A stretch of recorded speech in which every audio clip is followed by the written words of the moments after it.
सबसे पहले डॉक्टर साहब नमस्कार, बहुत बहुत स्वागत है आपका। हेलो। डॉक्टर साहब, जनरली ये प्रॉब्लम होती है लोगों में कि हड्डी में स्वेलिंग आ जाती है या फिर लंप बन जाता है, अजीब सी हड्डी में एक उठना जिसे कह सकते हैं वो हो जाता है, जिसकी वजह से शरीर में जलन और अन्य दिक्कतें होती हैं। तो पहले मैं चाहूँगी आप हमारे दर्शकों को समझाएं कि ये समस्या क्या है। एक्चुअली ये क्वेश्चन ऐसे प्रेजेंट करना चाहिए कि लंप है कहाँ। जी। जैसे जो कहीं भी आपको किसी भी बॉडी पार्ट में लंप दिख रहा है, नियरली हड्डी के आसपास हो, तो आपको पहले तो हमेशा ही डॉक्टर से कंसल्ट करना चाहिए। खुद से कभी ये नहीं सोचना चाहिए कि ये सेटल डाउन कर जाएगा, क्योंकि जो हड्डी के लंप होते हैं बहुत ही डेंजरस होते हैं। They can be tumours also, ठीक है।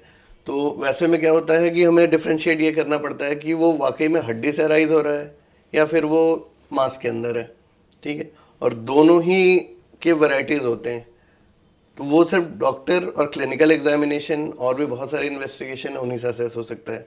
अब अलग अलग जो लंप्स हैं वो अलग अलग तरीके से प्रेजेंट करते हैं, अलग अलग एज ग्रुप हैं। बच्चों में लंप्स हैं, उन्हें तो कभी इग्नोर नहीं करना चाहिए। अगर बच्चे में किसी की हड्डी में सूजन आ गई है, बहुत सारी चीज़ें हो सकती हैं। इन्फेक्शन हो सकता है, ट्यूमर हो सकता है, या सिंपल स्वेलिंग हो सकती है, या चोट का कंसेक्वेंस हो सकता है कि चोट कभी पहले लगी हो और आगे प्रेजेंट कर रहा हो। तो हमें ये इस चीज़ को लेकर जागरूक होना पड़ता है, क्योंकि पेशेंट्स जब प्रेजेंट करते हैं हमारे पास, क्योंकि ये टर्शियरी सेंटर है हमारा, यहाँ जब पेशेंट्स प्रेजेंट करते हैं तो बहुत ही एडवांस स्टेज में करते हैं। कभी किसी को ट्यूमर रहा हो और वो जब आते हैं तो पता चला ट्यूमर फैल चुका है, और लोकल देसी ट्रीटमेंट वगैरह लेते रहते हैं। तो उस चीज़ को लेकर सावधान रहना पड़ता है। हाँ, ट्यूमर से कैसे आप डिफ्रेंशिएट करेंगे नॉर्मल स्वेलिंग को, ये हम पे छोड़ दीजिए।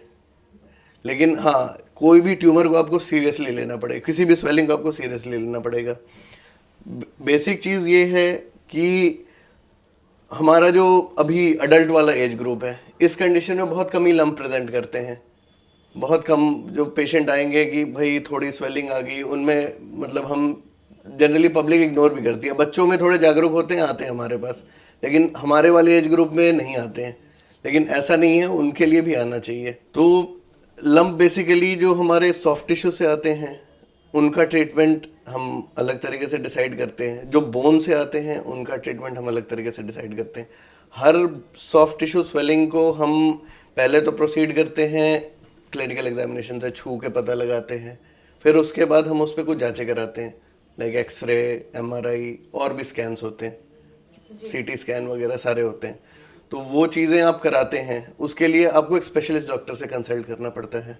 स्पेशलिस्ट कोई भी हो सकता है जिसने उस फील्ड में काम किया हो, लाइक एन ऑर्थोपेडिक सर्जन। जैसे मैं एक ऑर्थोपेडिक सर्जन हूँ, मैंने ट्यूमर के फील्ड में काम किया हुआ है, तो बेसिकली मेरी थीसिस सारा कुछ ट्यूमर से रिलेटेड रहा है। तो हर जगह अवेलेबल नहीं होते ऐसे डॉक्टर कि भाई ये ट्यूमर में इन्होंने काम किया हो, लेकिन एक बेसिक ऑर्थोपेडिक सर्जन है, वो चीज़ डिफ्रेंशिएट कर सकता है। तो देसी ट्रीटमेंट आसपास में कराने से अच्छा है कि आप एक स्पेशलिस्ट से मिलें, सबसे ज़रूरी चीज़ है। डॉक्टर साहब, जब एक समझ में आ जाता है कि हड्डी में लंप है, तो उसके बाद अगर वो नॉन ट्यूमरस है, ट्यूमर के लिए तो अब जैसे स्पेसिफिक ऑपरेशंस होते हैं, इलाज होते हैं, लेकिन अगर वो चीज़ नॉन ट्यूमरस है उसके बाद भी बहुत ज़्यादा परेशानी दे रही है, तो वो क्यों होता है? जैसे कि काफ़ी शिकायतें आई हमारे पास हमारे मेल बॉक्स में कि पूरे शरीर में जलन हो रही है उस चीज़ की वजह से, बहुत ज़्यादा इचिंग की प्रॉब्लम रहती है। तो ये सब क्यों होता है, ये कैसे ठीक होगा? होता क्या है, कहीं भी एक स्वेलिंग आ रही है तो अंदर से चमड़ी को स्ट्रेच करती है। स्ट्रेच करने की वजह से कुछ भी चीज़ स्ट्रेच करेगी तो उसमें खिंचाव होगा। खिंचाव एक अलग तरीके से प्रेजेंट करता है, पेन की तरह कर सकता है, खुजली की तरह कर सकता है। तो एज सच कोई खुजली की वो बीमारी नहीं, वो दरअसल स्वेलिंग, स्किन उठ रहा है, उसकी वजह से ऐसा प्रेजेंट कर रहा है। अब वो किस वजह से है, अगर मान लीजिए सॉफ्ट टिश्यू में है, मतलब मांस में है, तो हम उसे निकाल के डीबल्क कर सकते हैं, तो फिर वो स्ट्रेचिंग कम हो जाएगी, वो खुजली भी बंद हो जाएगी। ये ऑपरेटिव मेजर के अलावा कोई और ट्रीटमेंट नहीं है? ऑपरेटिव मेजर के अलावा अगर मान लीजिए चोट की वजह से हुआ है, तो हम उस पर कभी कभी सिकाई करते हैं। डिपेंड करता है कि गर्म सिकाई करनी है या ठंडी सिकाई करनी है। जनरली चोट की वजह से होता है तो हम कोल्ड कॉम्प्रेशन देते हैं, ठंडी सिकाई करते हैं। तो वो धीरे धीरे जैसे सेटल डाउन करता है, लेकिन over a period of time वो करता है। पब्लिक सोचती है कि भाई आज किया और कल से हो जाए, बहुत धीरे धीरे चीज़ों में आराम आता है जी। जो मेडिकल साइंस है, ऑपरेटिव मेजर होता है कि हाँ आज किया और कल आराम आ गया। लेकिन जो कंजर्वेटिव होता है, मतलब जो जिसमें हम चीरा नहीं लगाते हैं, वैसे चीज़ें वक्त लगता है।